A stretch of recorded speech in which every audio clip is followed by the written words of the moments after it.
Great afternoon, everyone, and welcome to episode 2 of the Bureau of Dominant Speakers podcast. And as you already know, it is Bods.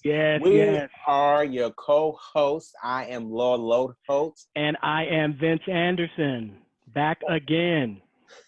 On today's episode, I have the pleasure of interviewing Mr. Vince himself and telling you a little bit about the magnificent things that he has going on. You know, Law, this is going to be a lot of fun because the tables are turned. Because last episode, you were on the hot seat. And, man, we dug deep and we found out a lot about you, man. And Absolutely. It's going to be a blast before we, once we get into, some things that we have going on my side of the house. But before we do that, man, we got to always, reinforce what, the ATS networks is all about, and Absolutely. some of the components within the company, So Bots is a network within the ATS company network. So, and our company motto is, I love this, man. The thing working with Antonio is he is such a visionary, and his mind works 1,000 miles a minute, and this is our motto.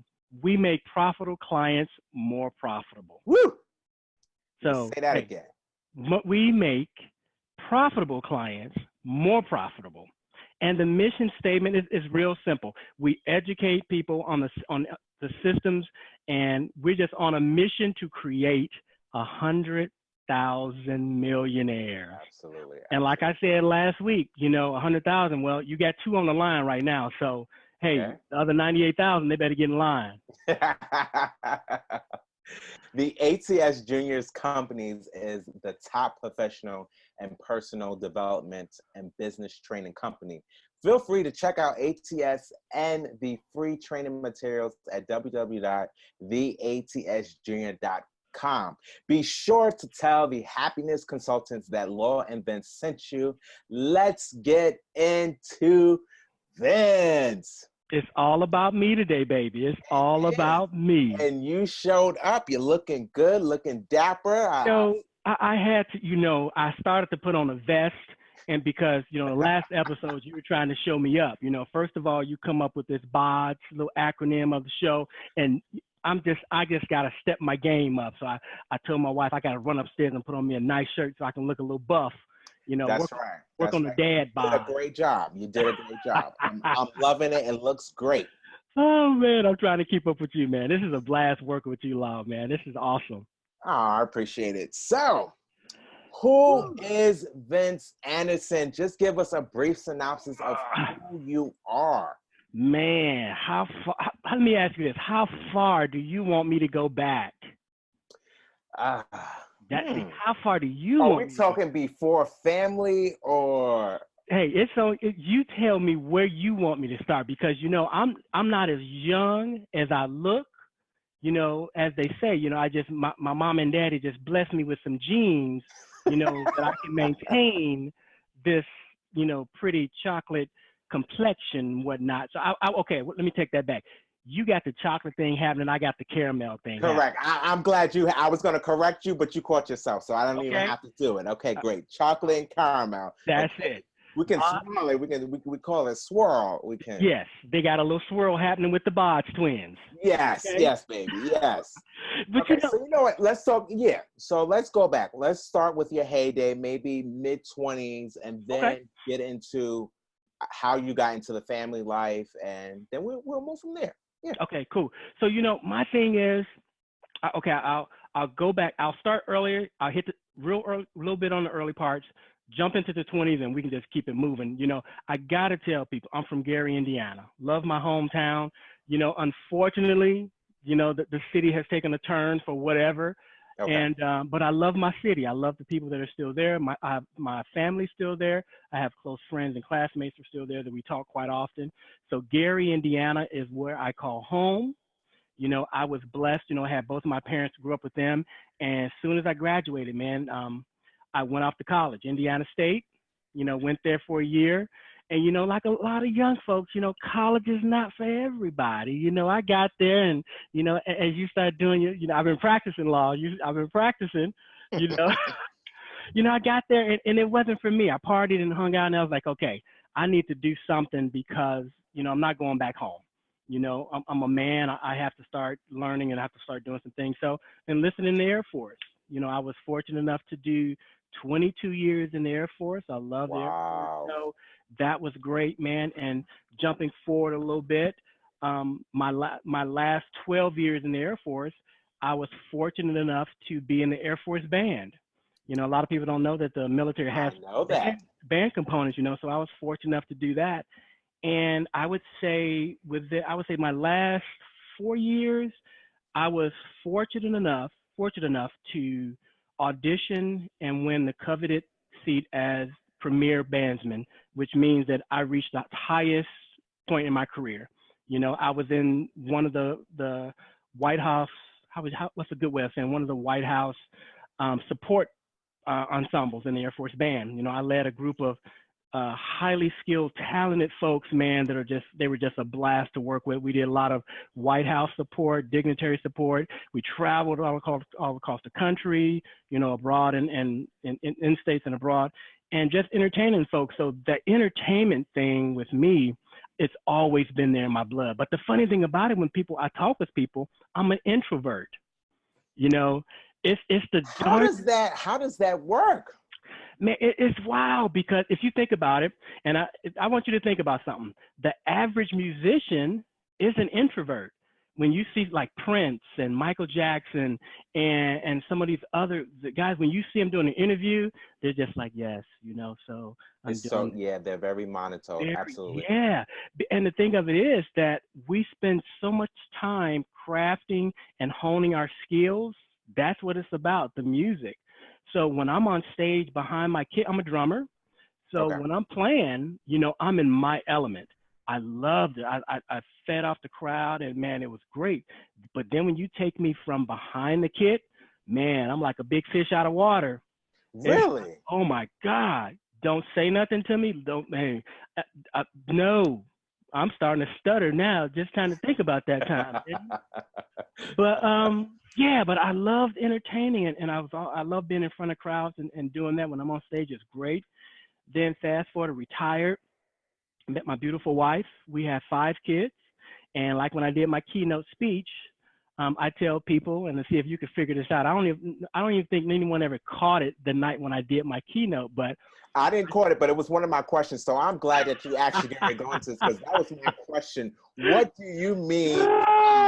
Your wife has 5 kids, you have 3. So I need you to go into that. I'm glad you touched on it. See, we're on the same page. We are here. Go ahead. Okay, so my wife has 4 kids, and I have 3 kids. Okay. So my wife has 2 kids from a previous marriage. Okay. I have 1 from a previous marriage, and we adopted these 2 babies that we have. Oh, that is beautiful. Okay. 4 of them, my 3, and then we have 2 together. Okay, I was wondering if it was that, or if you, because you know, like some women will say like, I might have 4, but I really have 5 because my husband's like my 5th child. Exactly. But I was wondering if it was that option or if it was this option. Okay, that is beautiful. How did you guys come to terms with adopting 2 children? It was just like, I don't know, man. It's just one of them things that we just like I say, we're both older, you know, and it was just like, okay, we just wanted to have something together, you know, and that was our way of having something together and blessing some other kids that are out there, man, because there's a lot of unfortunate kids that are out there that are born in unfortunate situations that their parents can't care for them for whatever that reason Absolutely. may be, you know. So it was one of them things that we wanted kids, the 2 of us, and we just were able to bless somebody else, man. You really touched my heart by that, because as you know, I am a product of foster care. I know what it's like to not grow up with your biological parents. At one point, I didn't even know who my mom was. So the fact that you and your wife decided to adopt these children, it means the world to me, because you gave them a better home. Oh man, you know, and my wife always said, when we talking sometimes, she said, well, Vince, you know, I'm just kind of curious, if we hadn't adopted the babies, how would their lives be now? You know, because we spoiled these. I mean, right now they're 18. I still call them babies. Aww. Last year, like, you know, I took my daughter's there in Pratt, at Right. in Brooklyn there. She's at Pratt Institute. She's going in her sophomore year. My son just graduated this year, and he's going to George Mason here in Virginia. So they're my babies still, but it's been a blessing, man. Now, are they biological siblings or are No, they? they're not. Wow. No, but you could. This is the funny thing about it. I'm dark complected. My wife is fair complected. Mm-hmm. My son is fair complected. My daughter is my complexion. So whenever we go places, it's just like you won't even notice it because my son just looks like his mom. My daughter looks like me. I can totally see that. Yeah, and the only way that people know it is if we decide to tell them. Because I don't say they're adopted because in my mind they're not. Because when they get mad at me, I tell them you came from my loins. So whatever. Absolutely, especially since my cash is going towards you. That's right. That's right. My green money is flowing through your veins. Absolutely, absolutely. How do they feel about being adopted? Oh, wow. Have you ever had that discussion with them? They know it. My daughter, at one point when she was younger, it was like a badge of honor. Me, I never tell people because I'm a private person. Once again, that introvert, privacy, that's me. I can recall we would be sitting around with friends and family having a cookout or something like that, and I'm overhearing something, and my daughter, she's just like wearing it like a badge of honor. Yeah, I'm adopted, and this, my mommy and daddy, this and this, this and that, and yeah, and this and that. She's just like going on, So I don't know. I mean, I don't know if it's really an issue with them or anything. My son, he and I've gotten a lot closer, seeing that he was the only one here at the house as when my daughter went to school, his sister went to school. He and I never really talked about it. So I don't know. Maybe that's one of the things. Maybe I should have a conversation with him, huh? I think that would be an awesome conversation. So you get a little more insight because adoption affects everyone differently. Yeah. I was almost adopted, but luckily enough, my mom did come back and she got all 5 of us that were growing up in foster care. So sometimes it can be a touchy subject. Sometimes it's not. Right. But kudos to you. Yeah, they know. And actually, my wife was able to keep in contact with the parents through the adoption agencies. So with my daughter's mother, biological mother, through adoption agency. But my son's side of the family, we hadn't kept in contact with them at all. But if there was a time, if they did want to find out more, we wouldn't mind. I mean, they're young adults now. They may have questions. So right. Absolutely. And I think if they do have questions, we have to feed into that because we would hate for us to keep something from them that that's really in their mind that they really want to find out. So. Absolutely. So musical ensemble, how did you even grasp getting into that? Were you always a musical genius or is that something that you fell on? From age 11, my mom said that I was beating on pots and pans and everything in the house. And from there, we had a guy had just graduated from college, Tennessee State. He came back to Gary. He started his own percussion school. He went to the church there, so my family knew him. Irv Bates, still a great friend now. I text him and Facebook him quite a bit to reach out to him. He had his own school, so he got me started. Mom saw that talent around age 11. She put me in school with Mr. Bates, Irv Bates. And from there, man, all through high school, music major in college, got into the Air Force and was able to tour with Tops in Blue, which is a performing ensemble within the Air Force. Okay. Did that, and then it got to a point where, okay, there's a unit that I can actually do this full time. So I auditioned. It's rigorous to get in. I auditioned twice and eventually got in, man, and it was gravy from there. I loved it because whenever my day was like, I would go to work 9 to 5 because that's one thing I loved about the Air Force. We're not like a lot of the other branches. No. And people hate on that. I was like, okay, you could have went to the Air Force. Yes. Nobody told you to go to the other branch of the service. Nobody told you to go out and do sea duty. So don't get mad at me because I want to go to work from 9 to 5. A lot of people in different branches really hate that. Oh. Hey, okay. Ain't my fault. I just did my research. That's where I went. So my day was like, I would go to 9 to 5 or 8 to 4 or whatever. We have performances, so that time was shift. But go to work, we perform, we rehearse for 3-4 hours a day. Then there's our individual practice time where you just, you watch videos and you study your craft and you just get better. So I actually was one of the few that I could say my career, I loved what I did. I got a chance to work with some like Frank Mantu's, great jazz pianist, Wow. Shaka Khan, Eric Marienthal. Golly, the list goes on and on because of the Air Force's they have so many programs where we bring those top-notch artists in and we showcase their talent with the Air Force, and we do free concerts because all of our concerts were free. And it was just a blast, man, just to be able to rub elbows with those icons that you see and on TV, and then you listen to them, and then you're on stage with them. Man, it was absolutely great. Is that the only branch that actually has a musical ensemble, or do other branches of the military have it as well? Nope, all 5 branches have one. Okay. All 5 branches. They have a field band, which is smaller units within the United States. There's a couple overseas, and then they have what's called the premier bands, which all they have White House support duties. Like the Marine Corps band is what is it? I think the Marine Corps band is the President's band, because they're the ones you always see whenever there's a presidential function. Right, correct. It's always there. But then you have the Air Force, Army, Navy. They all have their smaller branches here in this area where we're at. So now, I don't want to get you in any trouble, but would you say the Air Force is the most prestigious out of all of them?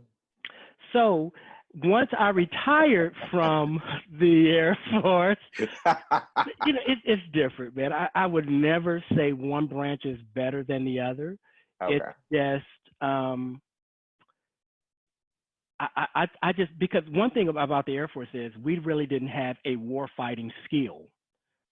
My skill was to be the best drummer that I could possibly be, period. The other branches of the service, they actually have warfighting skills, so they have to pick up a gun, and they may have to, get on that front line, or not the front line, but the back line with that M16 ready to defend. Well, you got the front line, then you got the ones, the band with the second gun, then I got my drumsticks. So, so hey, again, you're going to fling that drumstick. Once again, I chose wisely. I'm not the second defense. I'm not the first defense. I'm just saying. You're the last defense. I'm coming with my drumsticks. Come at me. I'm going to play a paradiddle on your forehead. So, hey, that's all I'm saying, man. Absolutely. So you visit all 50 states, yes? I did, man, between within my career in the military and out of the career, because when I was in the military, before I found out that there was an actual performing ensemble, there's a unit called Tops in Blue. And Tops in Blue is a competitive program for non-professional musicians. You have to go through various different stages of auditioning, and then you tour for a year. And within that tour, you're traveling. When I toured back in years back, we toured, there was a stateside tour of 6 months, and then there was an overseas tour who did 6 months. And in that 6 months, man, I bounced all around from the West Coast to the East Coast, North and South. And then when I joined the military branch, it just opened up more doors. So I'm still bouncing around, hitting all these different spots in these different little cities and doing troop morale and stuff. And then once I retired, I toured with a couple corporate bands. And once again, I'm doing the exact same thing. So yeah, man, I was blessed enough to say I've hit just about all 50 states. Would you say all of the states have their own uniqueness? Oh, absolutely. Absolutely. I would say, and that's how I think how my wife and I decided on where we're going to lay roots at, because we've seen so many things. That one thing I love Mexican food. So San Antonio may be calling our name. It's just a matter, because that vibe down in San Antonio, I think when I was down there, I was stationed down there actually for a while, and you had the Spurs down there. You got 6 hours one direction. You got Dallas, a lot of big things there. So, correct. But in San Antonio, they call it a small city but with a big personality of stuff to do, culture and everything you can think of, man. So absolutely, the coasts are definitely different, as you can imagine. We're on the East Coast, so I don't know. You may get mad at me because you were born up here on the East Coast, weren't you? I surely was. See, so we're gonna probably fight when we get off the air. But the East Coast people, we're a little bit more serious up here. They're serious. That is very true. Where you go south, I mean, they're just laid back and just relaxed, and there's nothing really bothers them, huh? Cool as a cucumber. Yeah, I mean, just sitting back, we're sitting, and that's about it. It was funny because I'll tell you a quick story. When I would go down there, because I had go down to Tennessee and travel south and stuff like that. I went to this place to get something to eat, and I went in there, and this young lady said, "Can I help you?" I said, "Yeah, can I have? I love barbecue. I love ribs." Sorry, we have our own. That's right. Yeah, sorry. So I said sorry for our listeners because my co-host he's a vegan. So it's gonna be interesting when you guys see several of our live Facebook feeds. He's gonna be sitting there doing this vegan thing, and I'm gonna have me a piece of chicken. So I'm just saying. I'm gonna say mine's is chicken less, so don't worry about it. Okay. But yeah, man. So I was down in this restaurant. I was getting me some ribs. I said, "Can I have this and that?" And she looked at me, nice, sweet young lady. She said, "You're not around here, You're not around here, are you?" I said, "What do you mean? You just talk a little bit too proper." And I just cracked up because that's just me, man. The way I talk is it. But when you're around that southern down south, nice and laid back, man. So we loved it, but we probably gonna end up back down there in Texas, man. We just waiting to see where the kids decide to go, and we gonna make that transition. I'm considering Texas as well. I've loved Texas whenever I visited. Houston area is what I've loved, so I'm always leaning toward Texas. Houston area per se, but we never know. But I know that I want to be somewhere that's a little more warmer than the climates that we actually have here in New York, because New York is to and fro, and I'm just a little tired of it. Yes, you're in New York. I'm in Virginia. So what you get, matter of fact, no, I can't. I was gonna say what you get, I get, but no, ish, we get ish. You guys get it. Correct. We get ish. Yeah. So yeah. Absolutely. So you have a bachelor's in psychology. Yes. And you have a master's in information systems. And I have an associate's in music. Wow. So that's so many different realms. Yes. How did you decide on that? Why psychology to information systems? Well, that's a great story because when I was finishing up one thing was when I was in the military, of course, we have all the benefits, and I really didn't take full advantage of the GI Bill and some of the other things. So once I got out of the military and I traveled, I toured for a while. It was great for my family and I. Then the kids started getting to an age that I had to come off tour and I had to stop traveling. And I had to find something else to do. I was just tired of playing music at that time. I love it, but it was just I needed to do something else because being in the music industry, if you're not one of the A-list artists or one of those artists bringing in money, you got to do something. So my thing was I went back to school on one of the military's education benefits, and I got my psychology degree. And the reason I chose psychology was once I retired, I had an opportunity to spend some time at several different VA facilities, Veterans Affairs facilities for retirees and some of the folks that have served our country. And when I was there, I just saw how some of them were treated, So, and I was like, okay, I think I want to try to make an impact in this arena. And help our veterans out. So that's how my psychology thing, that was one reason the psychology thing came about. And I always wanted to find out why I am the way I am. As my mama would say, what makes Vince tick?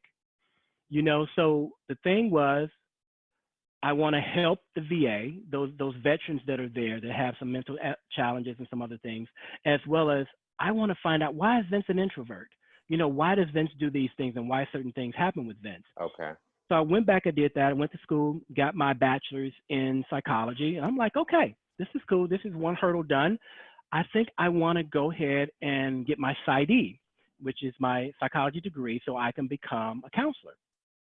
not just a regular counselor, life clinical. I want to be a PsyD, have my doctorate. Oh, okay. Yeah. You want to write scripts. I wanted my doctorate. So it was that I started looking into programs like that. But, with that, the schools I looked into, they wanted you full time, meaning no job, no nothing. You need to commit to this program for the next 2 to 3 years. And I had to really think about that because I had my baby starting to grow up. I'm like, okay, is that going to be fair? Is that going to be fair for me to take this time for me to go into this heavy doctorate program and take that time away from my kids that are developing and they need their dad at the house more so just in the house, but interacting with them. So I just said I couldn't do that. So I had to look at something else. I still had some money left on my education bill.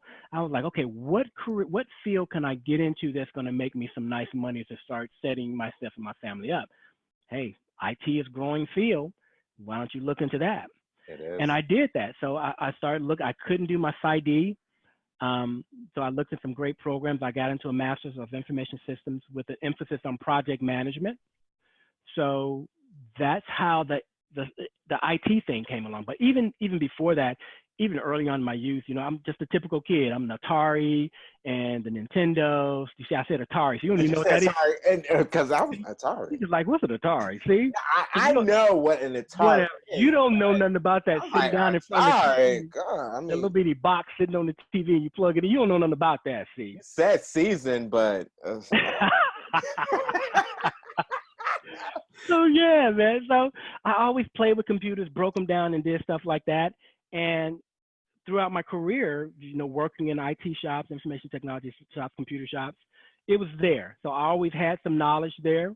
I said, let's go ahead and capitalize on that. So it made sense. It made sense to go in it. That was my fallback. But I right now, and we're going to get into that as the interview goes, but that PsyD is still calling my name. Is it? Wow. It's calling because where I'm going right now with our business, my professional speaking business, with having that doctor behind or in front of my name, that just gives you more validity.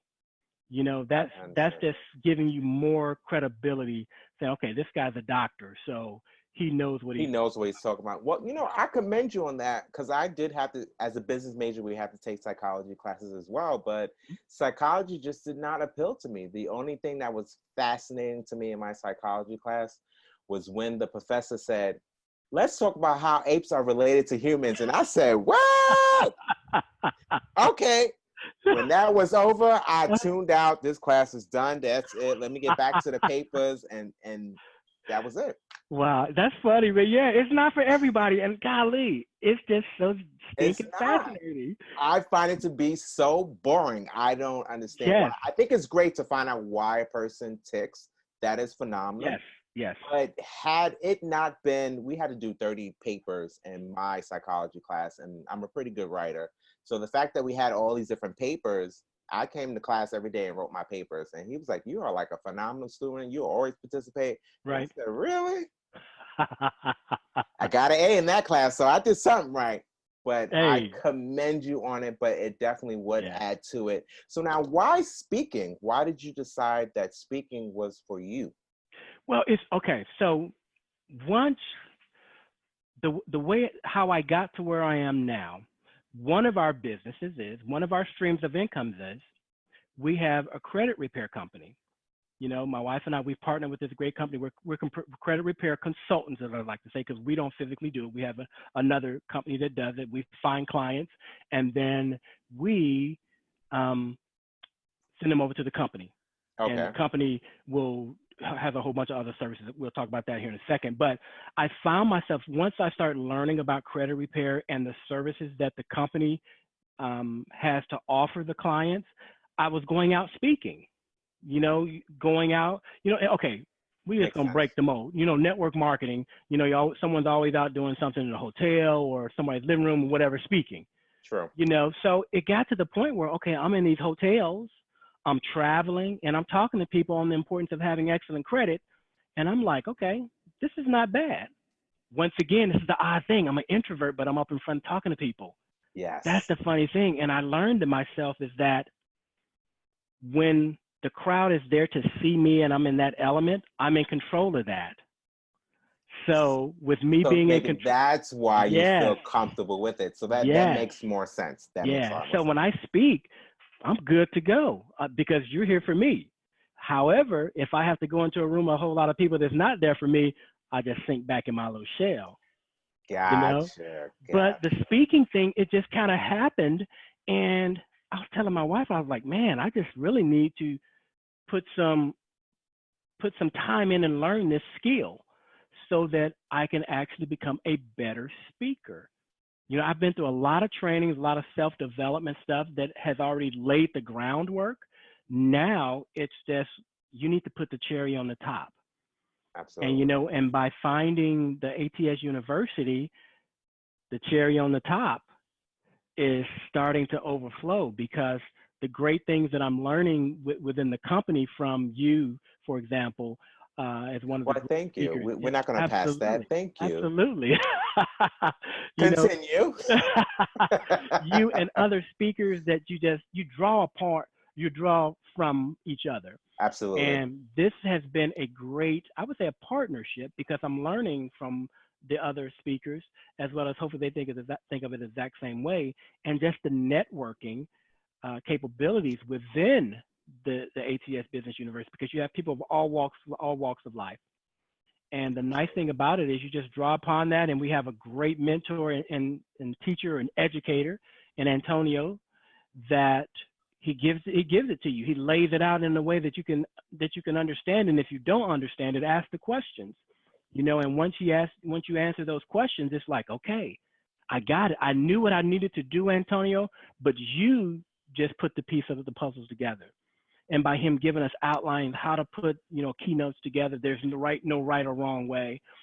That's definitely. I think that was the most powerful thing that I've ever learned from him, because when you learn how to speak from other individuals in the industry, they have their methods of doing things. Absolutely. And there is no right way to do it. And I think that's what makes everyone calmer as a speaker, and for yourself to really shine through.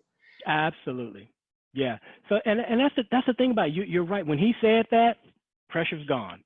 Yes. Now I just need to develop Vince's style. Correct. And that's why, if you notice, when I did my keynote, I wanted to take it a totally different direction with everyone else. You absolutely did. Let me tell you.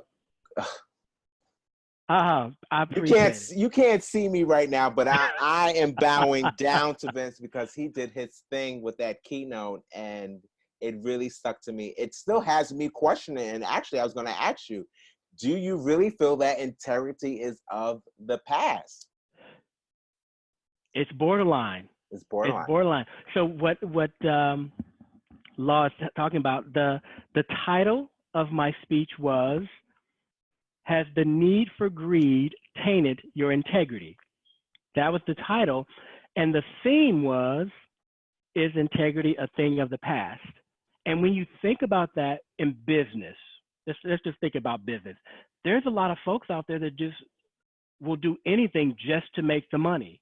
Yes. And that can really question one's character and their morals. So that was the main reason of throwing that part in there. Is integrity a thing of the past? Because all we want to do is just make money, and once I started getting into my marketing classes and my business classes and working with Antonio and some other mentors that I've worked with, they always preach, you have to give value. Give is the key word. The more you give, the more you receive. And I started hearing that more and more and more. My mindset just changed, because it's like, we think about Antonio, the way he does the university. He gives so much away. And he doesn't expect anything and from doesn't expect anything back. But it is coming back full circle, because he's giving so much that people are seeing that he's giving stuff. So, hey, let me check out what he's giving, because he may have something else I may need. Absolutely. And by doing that, okay, he's giving me 5 things, but I'm going to go ahead and buy this nice ticket item over here that all of a sudden just turns this little flat line right here to a profit. So that's the thing about that in business. But then you also think about, is integrity a thing of the past, even in your relationships? If you think about, that's a deep one right there. That's deep. That can be a conversation, a debate here or there, within itself, because the way relationships are and the way people treat ones in their relationships are absolutely, it's questionable. Absolutely.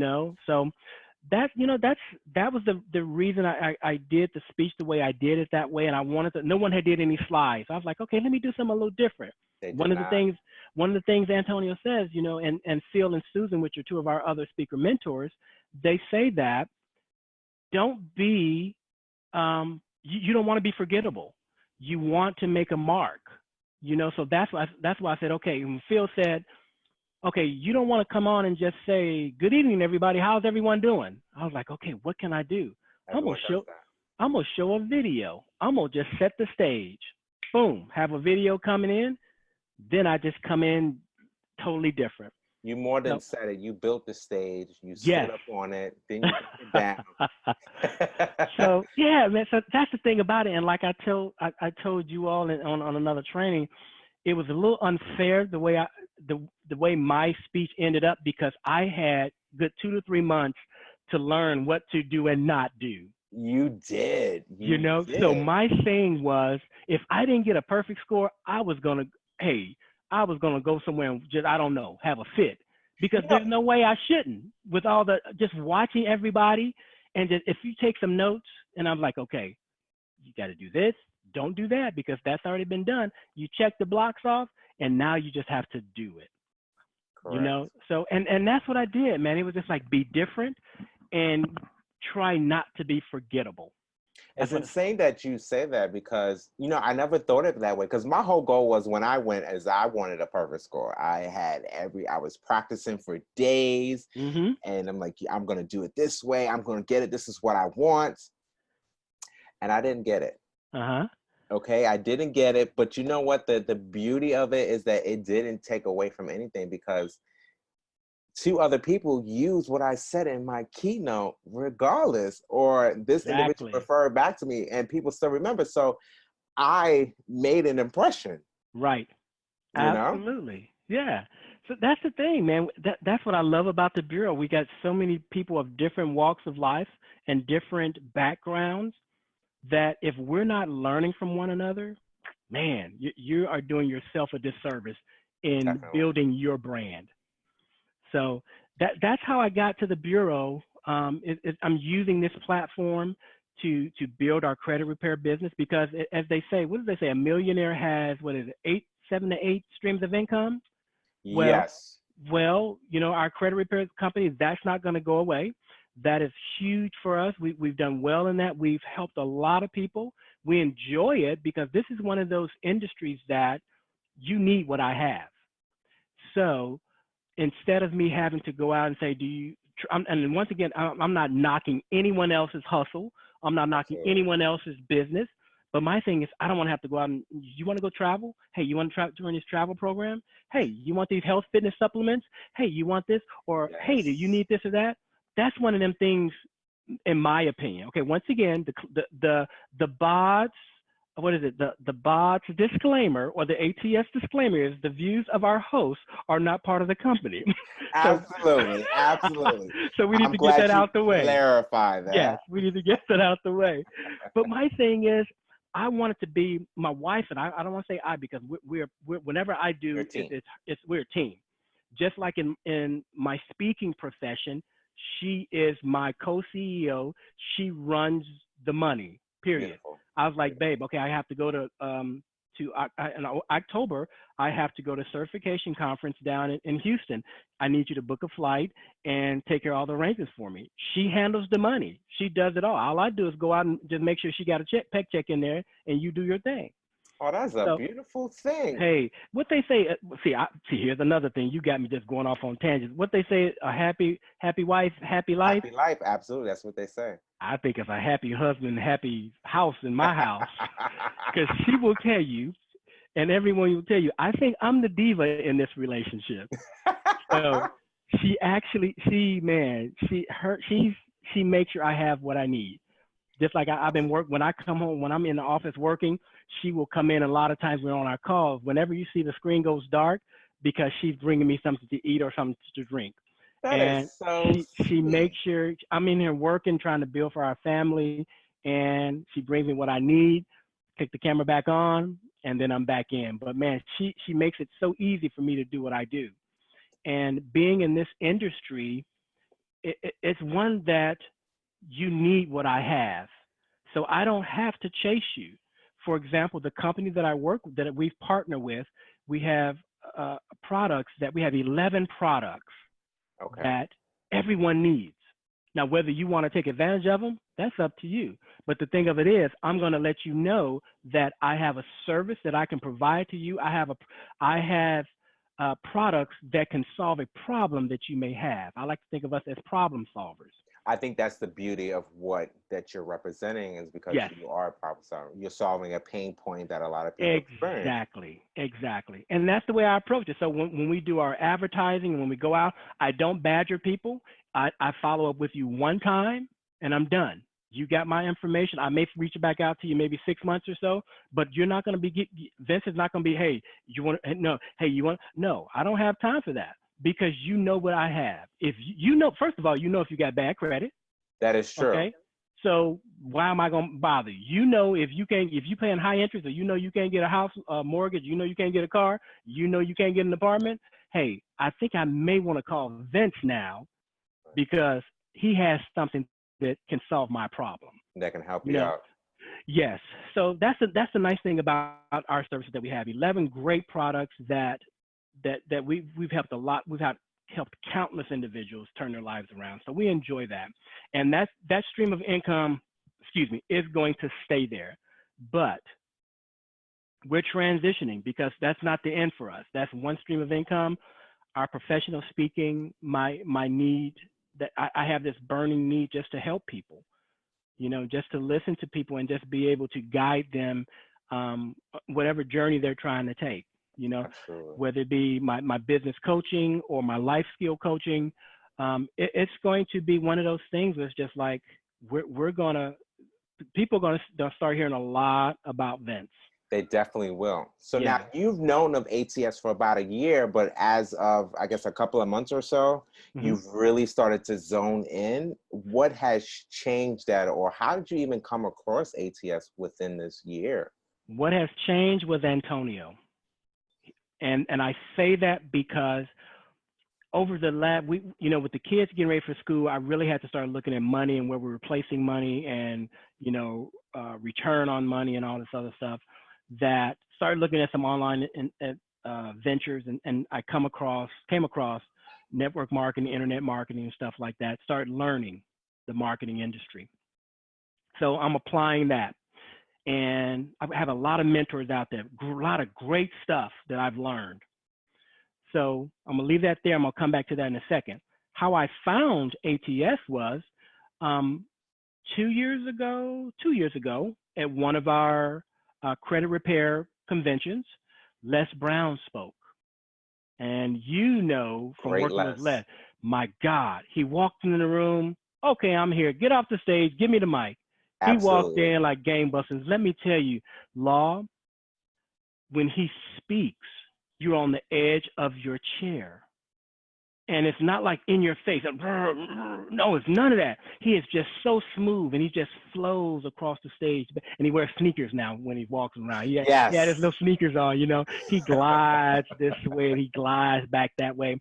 And I'm listening to him do his speech. He just like Antonio teaches us, and Phil and Susan has mentioned, he takes you on this roller coaster ride. I mean, he's going like this, and all of a sudden he just pulls the rug out from you. You just hit bottom.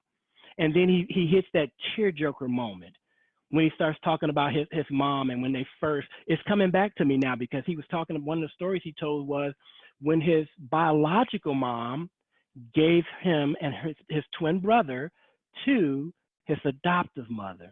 Right. He was in the car, his mother was in the car. She gave him, let me see if I can say this right.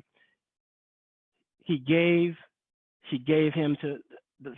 Les and his twin to the adoptive mother, and they started driving off, and all you heard was that, because she didn't want to let her babies go. And don't you separate them. Yes. And he told that story. It started bringing a tearjerker, and then all of a sudden he just slowly started bringing us out of that. Yes. And he brought us out, and we started coming back again. And besides that, just the way he would weave stories in and out of his presentation. It was Magnificent. just, my God. We came home from that convention.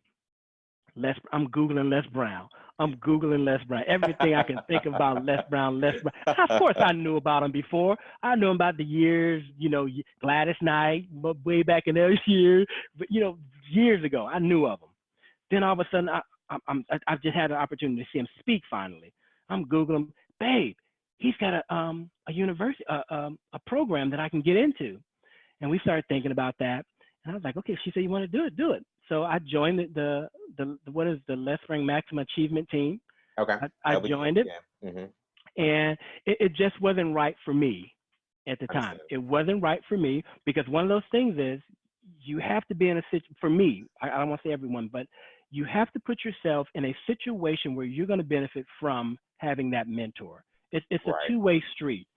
You may have, and it wasn't Les himself, it was just something that I wasn't getting what I needed. I would put it that way. So nothing wrong, just I didn't get what I needed. So I had to take a step back because I jumped into that. I still had our credit repair business going strong. I'm busy doing that, making phone calls, traveling, still had my baby to take care of. I still got to spend time with my wife, and my wife got to go out on date nights and do stuff. I just had to take a step back and just really reprioritize some things. Okay. Well, 6 months later, I get a call. I say, hey, Vince, this is Brian. Brian Johnson was with the university. Say, hey, man, you need to check this out because Antonio's doing something right now that, man, it is unbelievable.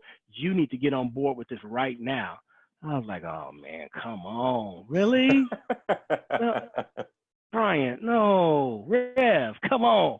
I was like, all right, let me think about it, man. And that's what I did. Hey, Vince, what's going on with you, man? I just been busy doing something. Hey, check this out. Why don't you look into this? I said, okay, I'll check it out. I did. And I called Antonio. I called and I said, hey, let's talk.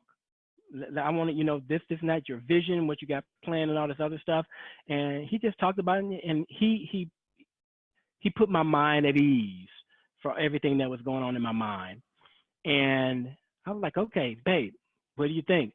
Okay, Vince, if that's what you want to do. I mean, support. That's all it was. Support. Because she knows me. She knows me that before I jump, I am slow to pull the trigger. Paralysis of analysis. That's my personality. It takes me a while to pull the trigger on anything because I'm the type, I need to know when I started A, how am I going to travel to get to Z? That's me. And I need to know what's happening in between here. So she knows before I say I want to pull the trigger and pull out the credit card, he must have done some research on it. And Absolutely. This is what I tell her is that, me being the diva that I am, when I want to spend money, I go into it like, I'm going to court. I'm trying to sell I'm trying to get myself out of jail so I can go do what I want to do. So babe, this is what I want to do. And this is what it's going to do for us and blah, blah, blah, blah, blah, blah, blah, blah. I mean, I got my case lined up, and she's just sitting there like, okay, I don't know why you're telling me this. She's like, I'm with it. Yeah, okay, whatever you want to do. I don't care about it. Just go ahead and whatever. You just got to make sure it works. It takes a lot of men to say, I'm a diva. So hey, I commend you. Look, I commend you. Hey, it was funny because we were talking about something else a while back, but my best friend in high school, we're great friends to this day. They used to call me bougie when I was in high school. Okay? I didn't know what that meant. I took offense to that. But you know what? I'm bougie and I claim it. I'm okay with that. In today's time, it doesn't matter. Hey, my wife and I, we go get our manis and our petties, get my little facial, my little eyebrows trimmed up. You can't tell me nothing after that. You look good. You look good. That's what I'm talking about. That, okay? Exactly. That's what I'm talking about. So, moving forward, I saw what Antonio was doing with the university, and my thing was continuing my journey of becoming a professional speaker, not a public speaker. Because why? A professional speaker gets what? Paid. Thank you very much. All right? And we need the money. That's what I'm talking about. So that's the journey to continue building and honing this craft. And I saw that. I got into the university, man. I started meeting a lot of great people, and it's just starting to just turn around. starting to unravel. A lot of good things are starting to happen. Yeah. So, and that's how I met Antonio and the university and everything. And man, it's been a blast so far. It definitely has. I'm enjoying it. Going back to now I can go back to what I was saying. It just came back because I forgot. Now it just came back when I was talking about all those different mentors and things I've had and I've learned. I paid a lot of money for like a whole bunch of this, and that. But with Antonio, it's this. Yes. He gives you so much in this window that it's absolutely crazy. Whereas I was paying for this, and paying for that, and paying for that. I didn't have access to ask him questions. Then I come on this side, not knowing what I'm going to get. I'm just seeing it. Correct. He's laying it all out, everything. So I'm aware of what he's saying, but now I can actually, he's putting it in a way where I can apply it. You know, just like when you're in school, you may have that math teacher that it's just hard to you just can't get anything from him. But well, you get another one. The math was my subject. That was your subject? I was very good in math. So maybe our listeners can connect, but I was a math geek. But okay. I can understand. Yeah. You get one of those instructors that can relate to you. That's Antonio, man. Absolutely. And he just makes me want to learn business now. He makes me want to learn the marketing side of things. Yes, I got a lot of pieces of the puzzle. I have that 1,000-piece puzzle right now on the table right now that Antonio is slowly putting the corners on. You know, we haven't touched the center yet because I don't think that I have touched everything that he has yet. So I say he's putting the frame around everything I've learned at this point, you know, and just like you see my background, totally something I had never thought about until one of the classes. Vince, right? You need to have a Trinity Wealth Builders University. I'm so glad that you touched on your background because what exactly is the Trinity Wealth Builders? That's it's an easy question and a hard question. The easy question is it was just formed and Antonio is still helping me build the format of it. So my main thing is, just like I said, my keynote, my tagline is Trinity Wealth Builders, where we mold your minds, we guide your thoughts, and your dreams are just a matter of purpose. Ooh. Meaning we're going to teach you, we're going to get your mindset right. You know, we're going to get some of those myths out the way. We're going to tackle what it is that's really holding you back from succeeding in business. Then we're going to get to the motivations side of things, where we actually get you, okay, let's get out and go do some things. Here are some call to actions that you need to do. You know, you just can't sit back. If you want to be successful, whether it be in business or life, you're going to have to take action, some type of action. So we're going to do that. And by us doing that, we're going to tap into those whatever dreams that you want to have. By us tackling your mind and molding your mind and giving you the tools to succeed, those things that you never thought you could achieve or have at your grasp is going to be right in front of your face. You know, good example is with myself, and I had a hard time dealing with the mind portion of dealing with money because, you know, growing up in Gary, Indiana, I mean, I didn't grow up in the ghetto. My parents we were in the suburbs, a great area we grew up in. So we had a great household, went to college, Indiana State, loved it there. Then I went to the military. Then I made a good life for myself and then a great life for my family. So when I got into the business side of things, we're also real estate investors. So I had mentors on that side of things to start working with my mind, because whenever I could never fathom talking about millions of dollars. Really? No, I couldn't, because that's something I never thought about. I just want to make a couple $100,000. I'm happy. I'm good. But then when I start talking with business-minded people, it was like, you're thinking too small. You know, the world is your oyster. Yes. You know, and I start getting with working with my mind, reading books and learning that, okay, my wife and I, we do really well right now. So she drives a GL 450 and I drive an E350. I'm like, cool. Okay. One of my mentors said, okay. Metro. Ain't nothing to tell you. Hey, you better ride that Metro till the rails come off that joker. You know, I say that not to brag because I've always wanted a Bentley. Okay. Always. So we went dream building one day. Have you ever heard the term dream building? Absolutely. We went dream building one day. We found a nice little Bentley dealer up the road. We would come back from a wedding. I said, babe, can we go over there for a little bit? We went over there. Hey, we got the camera out. We took some pictures. I got that new car smell. My next car is a Bentley because I'm on that trajectory path because I like nice things and I work hard for those nice things. We do a lot for our family that we want to be rewarded for the things that we do. So when I say that, what we drive, once again, it's not bragging. It's just the fact of we like nice things. We work hard for those nice things. And that Mercedes, as my real estate mentor said, Vince, that's a stepping stone for you to get to your next vehicle that you want. Correct. You right now, you're not driving, that Honda. I'm not talking. I hope I'm not offending anyone. You're I'm not trying. You're not. Don't worry. I know you and I, we good, but our listeners, this platform that we on right now, we gonna touch the masses with this platform. Yeah, absolutely right. But look, you gotta start where that you gotta start at. I remember owning my first car, and I paid it in cash. And it was a Nissan Max, but that was what I fancied. That's what I wanted, and I saved up and paid it in cash. He thought I was in a different industry, but that's not the problem. No, that's not the point.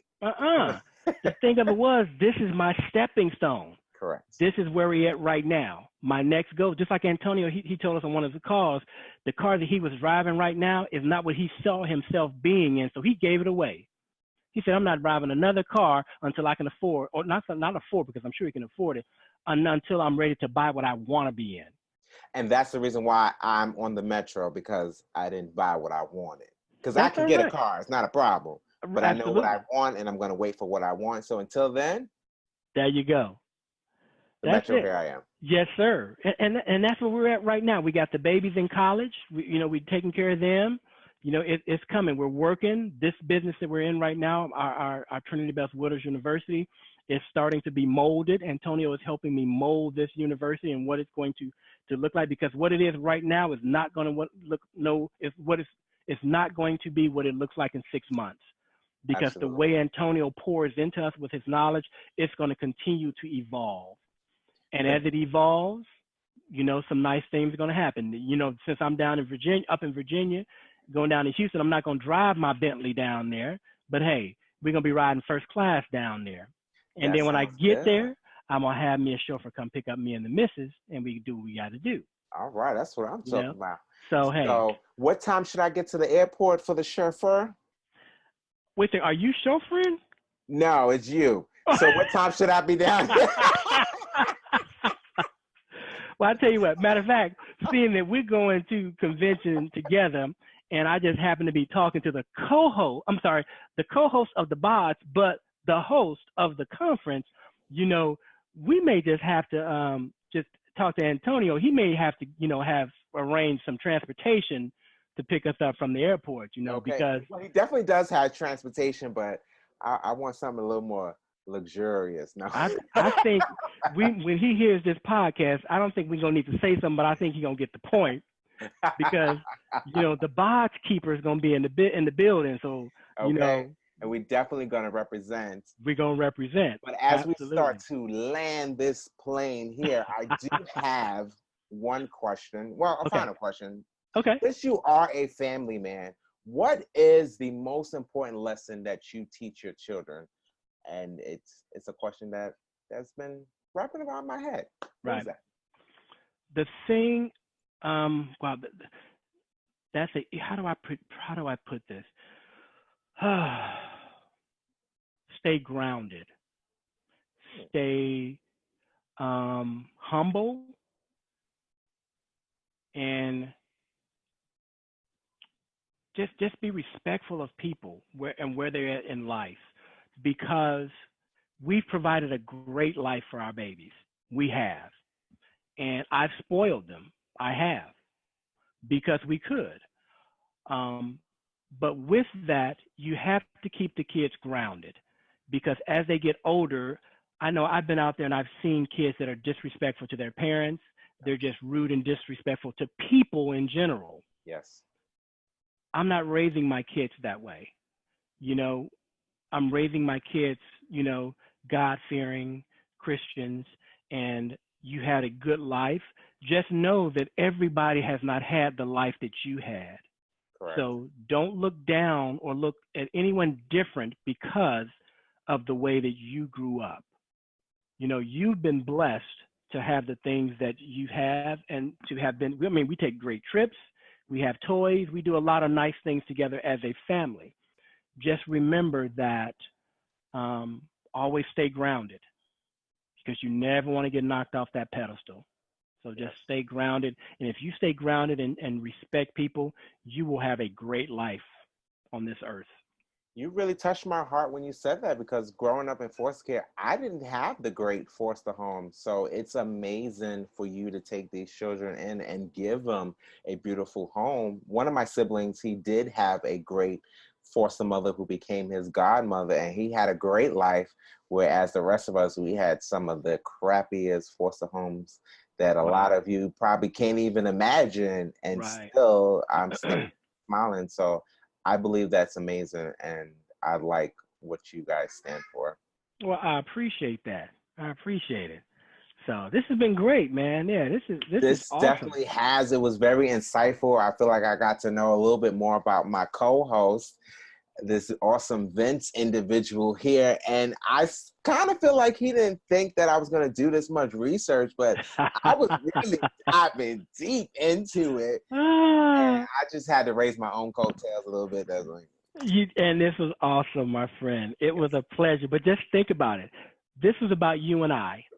Yes, it is. The next guest we're going to bring on, it's going to be about them, and our audience is going to be floored with the people that they are going to hear on this podcast. Yes, you will. So yes, you will. You will definitely be entertained, and it's going to be hilarious because we like to have a good time. If you can't tell that we like to have a good time, well, prepare yourself because we like to have a good time. Absolutely. All right, let's land this plane here. Let's land it. Thank you guys for tuning in today. Make sure you write a review, good, bad, or indifferent, on the podcast. We'd love to hear from you. Vince, where can our listeners reach you at? Absolutely, right now, because our platform is going to be changing. But hey, if you want to reach out to me personally, just to get a little bit more information on our credit repair business and the services that we offer our clients and how we can help them, you can reach out personally at mail@regulateyourcredit.com. That's mail@regulateyourcredit.com. My wife and I, we monitor that email address, as well as if you want to go to our website and take a look at the services yourself, and then, make some decisions. You can look on the site at www.regulateyourcredit.com. And also you can find us at Facebook, Facebook.com/regulate your credit. That's our business page. And then Instagram and LinkedIn, but that's our financial stuff happening right there. But I'm telling you, as Law and I come back and forth with you guys, you're going to be seeing a lot of stuff from Vince coming up, not, besides what Law's got. I'm trying to keep up with Law. Law's got I know we talked about this, and I know we're talking about me, but whatever. I'm just trying to keep up with Law. I just got this one stream of income. Law and I talk. Law just, well, whether you guys know it or not, which you probably don't, Law just rushed back in within an hour or so because he had a speaking engagement during one of his training classes. This is about you. So, it's not about me. Hey, it's just one of them things. I'm just trying to tell the people that you got it going on, and I'm just trying to keep up with you. So my motivation right now, I got one stream of income. So the next time we do another interview with me, I'm going to have 2, 3, 4 streams of income. So, hey, it's going to be one of them competitive things. I'm going to claim 10 for you. Claim it, and I receive it. I receive it. And Law, where can the people reach you at?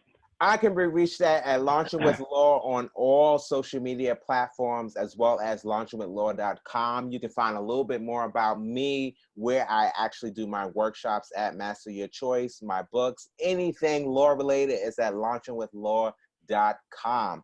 Until next time, subscribe and download the BODS. Download the BODS.